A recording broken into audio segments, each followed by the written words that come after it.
Hi అండి, అందరికీ నమస్కారం. Welcome to my channel Sowji thoughts. ఈరోజు కార్తీక పురాణం 20వ అధ్యాయం విందాం రండి. పురంజయుండు దురాచారుడొకట. జనక మహారాజు చాతుర్మాసి వ్రత ప్రభావం విన్న పిమ్మట వశిష్ఠునితో గురువర్య, కార్తీక మాస మహత్యమును ఇంకనూ వినవలెననిడిది కోరిక కలుగుచున్నది. ఈ వ్రత మహాత్యమునందుకును విశేషములు గలవా అను సంశయం కూడా కలుగుచున్నది. ఈ నా సంశయ నివారణ కొరకు మరిన్ని ఉదాహరణములు వినిపించి నన్ను కృతార్థునిగా చేయుడనెను. ఆ మాటలకు వశిష్ఠుల వారు మందహాసంతో, ఓ రాజా, కార్తీక మాస మహత్యం గురించి అగస్త్య మహామునికి అత్రిమునికి జరిగిన ప్రసంగం ఒకటి కలదు. దానిని వివరించదను, ఆలకించుమని ఆ కథా విధానమును ఇట్లు వివరించిరి. పూర్వం ఒకప్పుడు అగస్త్య మహర్షి అత్రి మహర్షిని గాంచి, ఓ అత్రి మహాముని, నీవు విష్ణువు అంశయందు పుట్టినావు. కార్తీక మాస మహాత్యమును నీకు అమూలాగ్రమున తెలియను కాన దానిని నాకు వివరింపుము అని కోరెను. అంతా అత్రి మహాముని, కుంభ సంభవ, నీవడిగిన ప్రశ్న వాసుదేవునికి ప్రీతికరమగుటచే ఉత్తమమైనది. కార్తీక మాసంతో సమానమగు మాసము, వేదంతో సమానమగు శాస్త్రము, ఆరోగ్య సంపదకు సాటియగు సంపద లేదు. అటులనే శ్రీమన్నారాయణుని కంటి వేరు దేవుడు లేడు. ఏ మానవుడైనను కార్తీక మాసమున నదిలో స్నానం చేసినను, శివకేశముల ఆలయమందు దీపారాధన చేసినను, లేక దీపాదానం చేసినను కలుగు ఫలితము అపారము.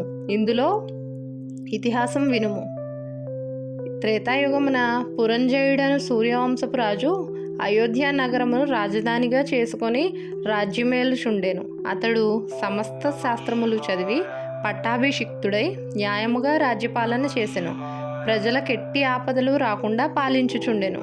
అట్లుండ కొంతకాలమునకు పురంజయుడు అమిత ధనాశ చేతను, రాజ్యాధికార గర్వము చేతను జ్ఞానహీనుడై, దుష్టబుద్ధి గలవాడై, దయా దాక్షిణ్యములు లేక దేవబ్రాహ్మణ మాన్యములు లాగుకుని పరమలోభి అయి చోరులను చేరదీసి వారిచే దొంగతనములు దోపిడీలు చేయించుచు, దొంగలు కొల్లగొట్టుకుని వచ్చిన ధనములో సగం వాటా తీసుకొనుచు ప్రజలకును భీతావహులను చేయుచుండెను. ఇటులో కొంతకాలం జరుగగా అతని దౌష్ట్యములు నలుదిక్కులా వ్యాపించెను. ఈ వార్త కాంభోజ, కొంకణ, కళింగాది రాజుల చెవులబడినది.